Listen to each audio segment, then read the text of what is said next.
Hello friends, आज मैं discuss करने वाला हूँ दवा के बारे में। अगर किसी भी दवा के बारे में आप जानना चाहते हैं तो उन दवा के क्या क्या कंडीशन होते हैं जिसको जानना ज़रूरी होता है, उसके बारे में डिस्कस करेंगे। जैसे कि दवा का एक्शन क्या है, डोज क्या है, रूट क्या है, इंडिकेशन क्या है, कॉन्ट्रा इंडिकेशन क्या हो सकता है, साइड इफ़ेक्ट क्या हो सकता है, नर्सिंग का क्या रिस्पॉन्सिबिलिटी होता है उस दवा में के बारे में। तो इन सभी के बारे में डिस्कस करेंगे। दवा के बारे में डिस्कस करेंगे कि दवा के बारे में क्या-क्या जानना ज़रूरी होता है। अगर आप दवा के बारे में नोट्स बना रहे हैं तो हेडिंग में क्या-क्या लिखा जाता है, उसके बारे में बताएँगे।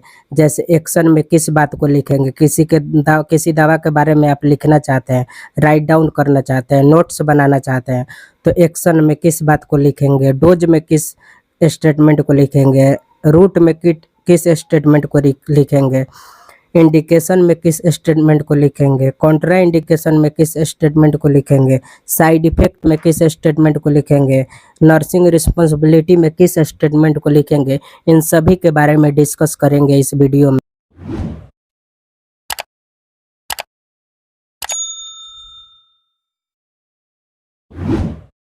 What is medicine? दवा क्या है? The medicine which is use to cure pain, fever and other disease is called medicine. जो दर्द, बुखार तथा अन्य बीमारियों को ठीक करने के लिए प्रयोग की जाती है, दवा कहलाती है। दवा किसे कहते हैं? वैसा पदार्थ जिसका उपयोग किसी भी बीमारी को ठीक करने के लिए किया जाता है, उसे दवा कहा जाता है या औषधि कहा जाता है। Next, medicine is that which is used by the patient to cure any disease in the hospital or at home by taking tablets or getting injection in the body। दवा उसे कहा जाता है जिसका उपयोग हॉस्पिटल या घर पर किसी बीमारी को ठीक करने के लिए मरीज टैबलेट खाते हैं या शरीर में इंजेक्शन इंजेक्ट करवाते हैं, उसे दवा कहा जाता है। दवा किसे कहा जाता है? जिसका उपयोग किसी भी बीमारी को ठीक करने के लिए टैबलेट या इंजेक्शन दिलवाते हैं, उसे दवा कहा जाता है या उसे मेडिसिन कहा जाता है। Forms of medicine. अब हम आपको मेडिसिन के प्रकार के बारे में बताएंगे कि दवा का क्या प्रकार होता है, उसके बारे में डिस्कस करेंगे। किस किस प्रकार के दवा आते हैं, किस किस फॉर्म में दवा आते हैं, उसके बारे में अब हम डिस्कस करेंगे। कैप्सूल्स। सबसे पहले कैप्सूल फॉर्म में दवा आते हैं, कैप्सूल फॉर्म में आते हैं, पिल्स फॉर्म में आते हैं, टैबलेट के फॉर्म में आते हैं, सुपोजिटरी फॉर्म में आते हैं, परफ्यूम इनहेलर के रूप में आते हैं। जो परफ्यूम इनहेलर के रूप में आते हैं, उस दवा का उपयोग इनहेल करने के लिए किया जाता है, उसे इनहेलर कहा जाता है। पैचेज के रूप में आते हैं, जिसे पट्टी, मतलब कुछ ऐसे भी दवा होते हैं जो पट्टी के फॉर्म में आते हैं, जैसे हैंडो प्लस, उसका वो भी एक दवा का प्रकार है। लिक्विड्स, जो सिरप उरप आते हैं वो लिक्विड फॉर्म में आते हैं, वो भी दवा के प्रकार है। क्रीम फॉर्म में जो स्किन पर लगाए जाते हैं, वाइटमेंट क्रीम, क्रीम फॉर्म में भी आते हैं। ड्रॉप्स के फॉर्म में आते हैं, जो लिक्विड फॉर्म में जो दवा होते हैं जो आँखों में डाला जाता है, वह लिक्विड फॉर्म में भी आते हैं। इंजेक्शन फॉर्म में भी आते हैं, मतलब इंजेक्शन सुई हुई लगाया जाता है, उस फॉर्म में भी आते हैं। सबसे पहले कैप्सूल फॉर्म में आते हैं, पिल्स फॉर्म में आते हैं, टैबलेट फॉर्म्स में आते हैं, सुपोजिटरी फॉर्म में आता है, इनहेलर के रूप में दवा आते हैं, पैचेज के रूप में आते हैं, लिक्विड के रूप में आते हैं, वाइटमेंट क्रीम के रूप में आते हैं, ड्रॉप्स के रूप में आते हैं, जो ड्रॉप होते हैं उसके रूप में आते हैं, इंजेक्शन के रूप में आते हैं। इन सभी स्ट्रेंथ में, यानी इन सभी फॉर्म्स में दवा आते हैं। ये दवा के प्रकार हैं कि किस किस दवा फॉर्म में आते हैं, इन सभी फॉर्म में दवा आते हैं। Condition of medicine. दवा के शर्त। कंडीशन मतलब होता है किसी भी दवा के बारे में जानने से पहले इस कंडीशन को जानना बहुत ज़रूरी होता है। यानी ये सभी दवा के कंडीशन है जिनको जानना चाहिए। यानी किसी भी दवा के बारे में क्या क्या जानना चाहिए। एक्शन, उसका एक्शन क्या है, कि कोई दवा है तो उसका एक्शन क्या है, उस दवा को कितने मात्रा में देना है। डोज में इस बातों को जानेंगे। और रूट, मतलब किस रूट से उसको देना है, ओरली देना है या इंट्रामस्कुलर देना है या आईवी देना है या सबक्यूटेनियस देना है, किस रूट से दवा को देना है, इंडिकेशन उसका क्या-क्या इंडिकेशन है, इस बातों को जानेंगे। कॉन्ट्रा इंडिकेशन उसका कॉन्ट्रा इंडिकेशन क्या-क्या हो सकता है, इन सभी को जानेंगे। और साइड इफ़ेक्ट्स उस दवा को लेने के बाद क्या-क्या साइड इफ़ेक्ट होते हैं या क्या-क्या साइड इफ़ेक्ट हो सकते हैं, इन सभी को जानेंगे। और नर्सिंग रिस्पॉन्सिबिलिटी इसमें नर्सेज आपको टीच करती हैं, बताती हैं कि कैसे दवा को लेना है, कैसा इन्वायरमेंट में रहना है। मतलब इन सभी बातों को जानना बहुत ज़रूरी होता है। अगर किसी भी दवा के बारे में अगर आप जानना चाहते हैं, तो इन सभी के बारे में जानना ज़रूरी रहता है। ये सभी दवा के बारे में है कि दवा के बारे में क्या-क्या जानना चाहिए। ये सभी दवा के कंडीशन है कि दवा के बारे में क्या-क्या जानना चाहिए, क्या-क्या जानना ज़रूरी होता है, अगर किसी भी दवा के बारे में आप जानना चाहते हैं तो।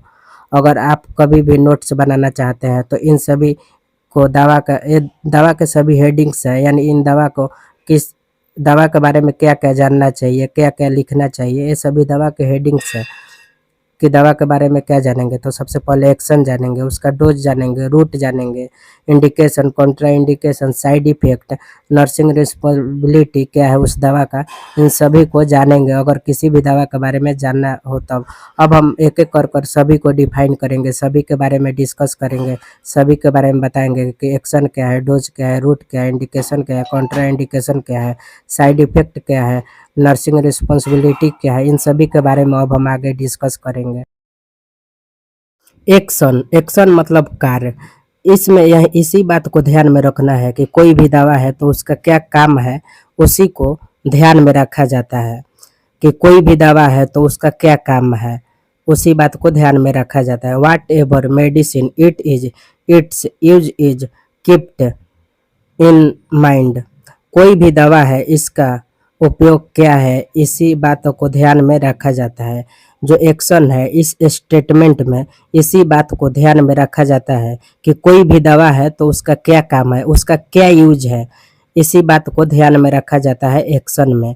और इसी बात को नोट्स किया जाता है। कोई भी दवा के बारे में अगर आप लिख रहे हैं तो एक्शन में इसी बात को लिखेंगे, दवा का जो भी यूज है उसी के बारे में लिखेंगे। अगर पैरासिटामॉल है तो उसका क्या यूज है, क्या उसका काम है, बुखार को रिड्यूस करता है यानी फीवर को कम करता है, उसका यही काम है। तो कोई भी दवा है तो उसके एक्शन को, उसके काम को, उसके यूज को एक्शन में राइट डाउन किया जाता है या नोट्स किया जाता है और इसी बातों को ध्यान में रखा जाता है एक्शन में। डोज, डोज मतलब होता है खुराक, मतलब कितने मात्रा में दवा को देना है, कितने मात्रा में लेना है दवा को। अगर हमें दवा खाना है तो कितना खाना है, 2 टैबलेट खाना है या 1 टैबलेट खाना है, इसी बातों को ध्यान में रखना है। यानी कोई भी दवा है तो उसका कितना मात्रा हमें अपने बॉडी में लेना है या कितना मात्रा खाना है, या मतलब जो भी दवा के मात्रा के बारे में जानना है। द क्वांटिटी और dosages of the medicine to be given is keeped in mind. दवा के कितने मात्रा या खुराक को देना है इसी बात को ध्यान में रखा जाता है।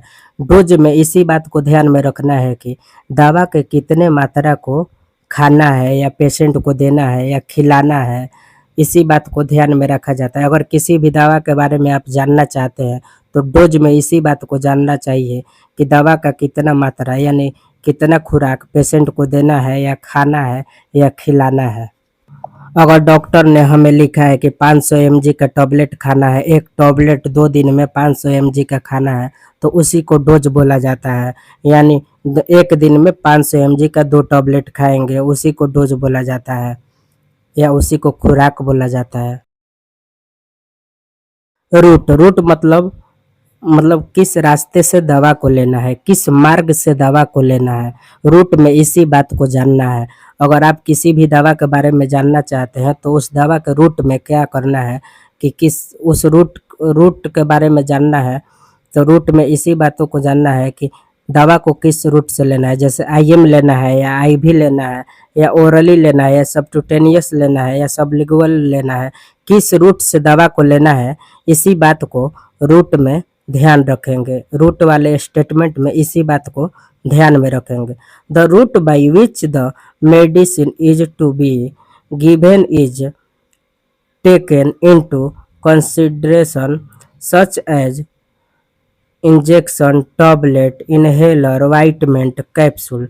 दवा को किस रूट से देना है, इस बात को ध्यान में रखा जाता है। जैसे injection, tablet, inhaler, ointment, capsule. मान लीजिए कोई भी दवा है, अगर इंजेक्शन है तो उससे IM, IV या सबक्यूटेनियस लगाएंगे। अगर टैबलेट फॉर्म में है तो उसे हम अपने ओरली खाएंगे या सबलिंगुअली, जैसे भी हमको लेना होगा उसको लेंगे। इनहेलर के रूप में है तो उसको भाप के रूप में, जैसे भी ले भाप के रूप में लेंगे, गर्म पानी में डालकर लेंगे, मतलब उसको इनहेल करेंगे, या नेबुलाइजर द्वारा इनहेल करेंगे। वाइटमेंट है तो स्किन पर लगाएंगे। कैप्सूल है तो उसे ओरली अपने माउथ द्वारा निकलेंगे, खाएंगे, जो भी माउथ द्वारा लेंगे। यानी रूट में इसी बात को ध्यान में रखना है कि दवा को किस मार्ग से लेना है, IM लेना है या IV लेना है या सबक्यूटेनियस लेना है या सबलिंगुअल लेना है या ओरली लेना है, किस रूट से दवा को लेना है, इसी बात को ध्यान में रखा जाता है रूट में। इंडिकेशन। अब हम आपको दवा के इंडिकेशन के बारे में बताएंगे कि दवा का इंडिकेशन क्या होता है, उसके बारे में डिस्कस करेंगे। Indications we will take into account the circumstances under which we can prescribe the medicine. Indication में हम उन परिस्थितियों को ध्यान में रखेंगे जिनके तहत हम दवा दे सकते हैं। यानी इंडिकेशन में इसी बात को ध्यान में रखा जाता है कि किस मतलब काम में हम इस दवा को ले सकते हैं। यानी क्या क्या इंडिकेशन है जिसके तहत हम इस दवा को खा सकते हैं, किस किस परिस्थिति में हम इस दवा को ले सकते हैं, उसी बातों को ध्यान में या उसी बातों को नोट्स किया जाता है इंडिकेशन में। जब भी आपको इंडिकेशन के बारे में जानना होगा तो इसी बात को ध्यान में रखिएगा कि दवा को किस किस इंडिकेशन में लेना है। यानी डॉक्टर ने किस किस बातों को इंडिकेट किया है कि इस परिस्थिति में दवा को लिया जा सकता है, उसे इंडिकेशन कहा जाता है। कॉन्ट्रा इंडिकेशन, विपरीत संकेत। अब हम आपको कॉन्ट्रा इंडिकेशन के बारे में बताएंगे। अगर किसी भी दवा के बारे में जानना चाहते हैं तो उसमें कॉन्ट्रा इंडिकेशन क्या कहलाता है, उसके बारे में डिस्कस करेंगे। In contraindication we should keep in mind such things that in which conditions the medicine should not be given into the patient। Contraindication में हमें ऐसी बातों का ध्यान रखना चाहिए कि किन किन स्थितियों में मरीज को दवा नहीं दी जानी चाहिए। कॉन्ट्राइंडिकेशन में देखिए इसी बात को ध्यान में रखना है कि किस किस कंडीशन में दवा को पेशेंट को नहीं देना है। अगर मान लीजिए कि डॉक्टर ने इस बात को प्रिस्क्राइब किया है कि अगर वह रीनल फेल्यूर है, यानी हार्ट फेल्यूर है या किडनी फेल्यूर है, तो उनको इस दवा को नहीं लेना है, उनको परेशानी हो सकती है। तो इसी बातों को ध्यान में रखना है कि किस किस कंडीशन में दवा को नहीं देना है पेशेंट को। कॉन्ट्रा इंडिकेशन में इसी बात को नोट्स किया जाता है या राइट डाउन किया जाता है या ध्यान दिया जाता है। कॉन्ट्रा इंडिकेशन में, किसी भी दवा के कॉन्ट्रा इंडिकेशन में इसी के बारे में लिखा जाता है कि किस किस कंडीशन में दवा को पेशेंट को नहीं देना है, क्या क्या डिजीज उनमें रहेंगी तो इस दवा को नहीं देना है, किस दवा को देना चाहिए, किस दवा को नहीं देना चाहिए। इसी बातों को ध्यान में रखा जाता है कॉन्ट्रा इंडिकेशन में। यानी कॉन्ट्रा इंडिकेशन में इसी बातों को ध्यान में रखा जाता है कि किस किस कंडीशन में पेशेंट को दवा नहीं देना है, यानी इस दवा को किस किस कंडीशन में नहीं देना है। अगर पैरासीटामोल है तो पैरासीटामोल फीवर के लिए देते हैं, और कोई कोई कंडीशन होगा, मान लीजिए पेशेंट को और कोई कोई डिजीज हुआ रहेगा जिसमें पैरासीटामोल को देने से उसको साइड इफेक्ट हो सकता है, उसको कुछ कठिन परिस्थितियों से गुजरना पड़ सकता है, तो किस किस कंडीशन में पेशेंट को दवा को नहीं देंगे, कॉन्ट्रा इंडिकेशन में इसी बातों को ध्यान में रखा जाता है और इसी को नोट्स किया जाता है या राइट डाउन किया जाता है इसी बातों को। अगर किसी भी दवा के बारे में कॉन्ट्रा इंडिकेशन, किसी भी दवा के कॉन्ट्रा इंडिकेशन के बारे में जानना चाहते हैं तो इसी बातों को ध्यान में रखना चाहिए कि किस किस कंडीशन में दवा को पेशेंट को नहीं देना है, इसी बात को ध्यान में रखा जाता है और इसी को कॉन्ट्रा इंडिकेशन कहा जाता है। Side effect. अब हम आपको दवा के साइड इफ़ेक्ट के बारे में बताएँगे कि दवा का साइड इफ़ेक्ट होता क्या है? आखिर साइड इफ़ेक्ट किसे कहते हैं? अगर आप किसी भी दवा को ले रहे हैं, तो उसका साइड इफ़ेक्ट क्या होता है? उससे पहले जानना बहुत ज़रूरी होता है। मान लीजिए कोई भी पैरासिटामॉल है, अगर हम उसको खा लेते हैं, तो उसका साइड इफ़ेक्ट होगा तो क्या-क्या हो सकता है कि जिसके वजह से हम जान जाएँ कि दवा हमारे ऊपर साइड इफ़ेक्ट कर चुका है। इस दवा का साइड इफ़ेक्ट हो गया है। हम इस दवा को जिस काम के लिए खाए थे, वह काम नहीं हुआ और दूसरा काम हो गया, यानी उसका साइड इफ़ेक्ट हमारे बॉडी पर पड़ गया, उसी को साइड इफ़ेक्ट कहा जाता है। यानी किसी भी दवा को लेने से पहले उसके साइड इफ़ेक्ट के बारे में जानना चाहिए, जिसे साइड इफ़ेक्ट कहा जाता है। यानी दुष्प्रभाव यानी उल्टा प्रभाव क्या-क्या पड़ सकता है, उसी को साइड इफ़ेक्ट कहा जाता है। In side effects we have to keep in mind whether consuming the medicine can have an adverse effect। Side effect हम में हमें इसी बातों का ध्यान में रखना है कि दवा को खाने से क्या उसका उल्टा प्रभाव पड़ सकता है। साइड इफ़ेक्ट में इसी बातों को ध्यान में रखना है कि अगर हम किसी भी दवा को ले रहे हैं, तो उसका साइड इफ़ेक्ट क्या है? उस दवा का साइड इफ़ेक्ट के बारे में जानना चाहिए। उस दवा के साइड इफ़ेक्ट को नोट्स किया करना चाहिए। उस दवा का साइड इफ़ेक्ट्स को राइट डाउन करना चाहिए। अगर किसी भी दवा के साइड इफ़ेक्ट्स के बारे में लिख रहे हैं, तो इसमें साइड इफ़ेक्ट उसका क्या-क्या है, उसी को नोट्स किया जाता है या राइट डाउन किया जाता है और या उसी को ध्यान में रखा जाता है कि अगर हम किसी भी दवा को ले रहे हैं, तो उसका साइड इफ़ेक्ट क्या है, इसी बात को ध्यान में रखा जाता है। नर्सिंग रिस्पॉन्सिबिलिटी क्या है? अब हम उसके बारे में जानेंगे कि नर्सेज का क्या-क्या रिस्पॉन्सिबिलिटी होती है, क्या-क्या ज़िम्मेदारियाँ होती है नर्सेज का, उसके बारे में अब हम जानेंगे।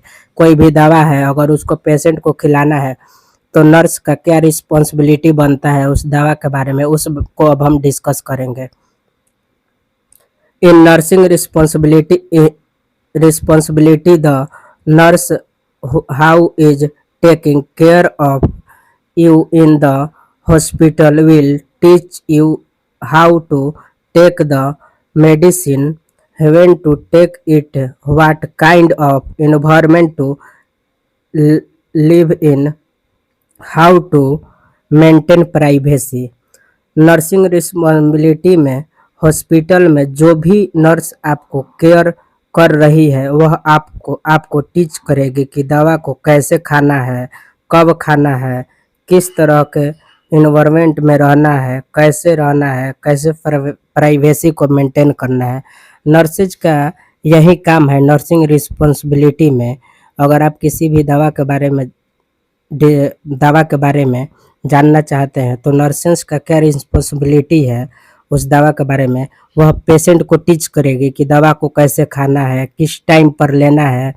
उन सभी बातों को नर्सेज पेशेंट को टीच करती है, बताती है। टीच मतलब पढ़ाना, यानी नर्सेज को बताती है कि कैसे दवा को लेना है, कब लेना है, किस दवा को कब लेना है, क्या दिक्कत होगा तो किस दवा को लेना है, किस टाइम से लेना है, क्या-क्या प्राइवेसी मेंटेन करना है, कैसे इन्वायरमेंट में रहना है।